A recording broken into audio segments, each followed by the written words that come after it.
Abasuubuzi okuva mu biti ebyenjawulo wano okwetooloola ekibuga Kampala bakungaanidde mu Kampala wano okwongera okuteesa ku bibaluma n'emirimu egibasoomooza. Mu basuubuzi mubaddemu ab'omu butale naddala akatale ak'ewa Kiseka, ak'omu Wino akamanyiddwa ennyo nga Ssentebale ku Ddembe, ak'e Nakasero n'obutale obulala. Abasuubuzi bano babadde basuubira minisita wa Kampala Minisita Kabanda okubeegattako kyokka talabise. N'olwekyo kyegaba embeera esomesa abantu wano okufuna akatono ke bajja si kugagga nnyo, naye akantu ke basobola okubeezaawo n'abantu baabwe basobole okweyagalira mu nsi yaabwe nga balina emirembe. Bannange futta mugimerereko, si bya bulimba kubanga ffe abantu abalimu tutambulira ku mazima. Era ebintu bino nga pulezidenti wagambye by Monday mugenda kutandika okulaba kiki ekibaleese wano. Mbeebaza nnyo okuwaayo olunaku luno oluna okubeera nga muli naffe wadde abagenyi batatusuubira tebazze nene musobola okubeerawo. John Kabanda akulira ekibiina ekimanyiddwa nga Federation of Uganda Traders Association agamba nti esisinkano eno yagendereddwamu okulaba nti minisita bamubuulira ebizibu bibayitamu wano mu Kampala n'engeri gy'asobola okubayamba, naye tasobodde kubeerawo. Gamba bannaffe nti mukwate fayiro zammwe zonna muzireete ku ffuta.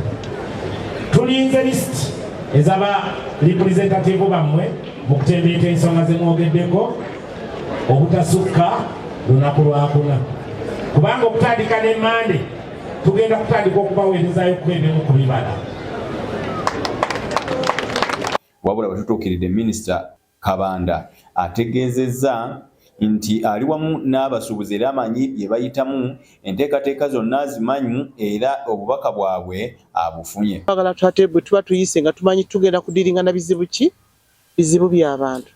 Nsonga lwaki tetuzze nga bannabyabufuzi oba nga abakulembeze ba Kampala, naye ng'omukolo nzikiriza 100% nabadde ngumanyi era nabadde ngukkiriza gubeerewo ne security twagitaddewo ebeerewo, naye nga twagala abantu boogere nga tagamba nti ntya gundi ayinza okuba nga ayogera ku nze ate nga wendi, ayinza okuba nga agamba nti Hajati Misa yaleese obuzibu ng'ate twali tutandise bwe gwatandise okubeerawo abantu batandise okubeera n'ebirowoozo mu kibuga ng'ate baagala nakuzza bali abakulembeze abaali mu butale naye balabanga omugano oguga nti katugenda kudda muki mu butale. Kabanda agamba nti abasuubuzi balina okukolaganira wamu okulaba nga batwala omulimu gwabwe mu maaso. Naye nga neebaza abasuubuzi bonna abazze mu lukiiko lwabwe kuba bulijjo baga tetuwulira bye bayagala. Ekyo nakikoze intentional nti sijja kujja boogere beemale eggoga. Of course abagizi babeerawo naye nga twayise buli muntu yenna, ab'ebigaali babaddewo, abasuubuzi babaddewo, twayise bano abantu baffe abaawansi. Katugenda kuddayo tubabuuze nti ate sente za gavumenti zo mwazifuna bino byo biri bitya, olwo nga nze mbuuza ati kati ate bano abusuubuzi bo nga tebakola ki? Zembuze sente za pulezidenti ze yatuweeza zaatuuka ez'emiyoga. Mu ntereeza eno ssentebe w'abasuubuzi bano Kabanda agamba ayagala abasuubuzi bonna bongere okuwagira ekibiina kyabwe ekya FUTA mu mbeera zaakyo zonna kisobole okutereeza omulimu gw'abasuubuzi.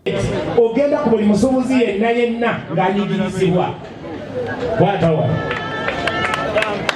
Basuubuzi bannange ngenda kukola obutaweera n'amaanyi gange gonna n'amagezi gange gonna n'emikisa gyange gyonna n'emikono gyange ebiri n'amagulu gange n'omubiri gwange gwonna n'ebigambo bino nga neegatiddwako mmwe tuyambe abantu abali mu bwetaavu mu fraternity ey'obusuubuzi kubanga efa eggwawo.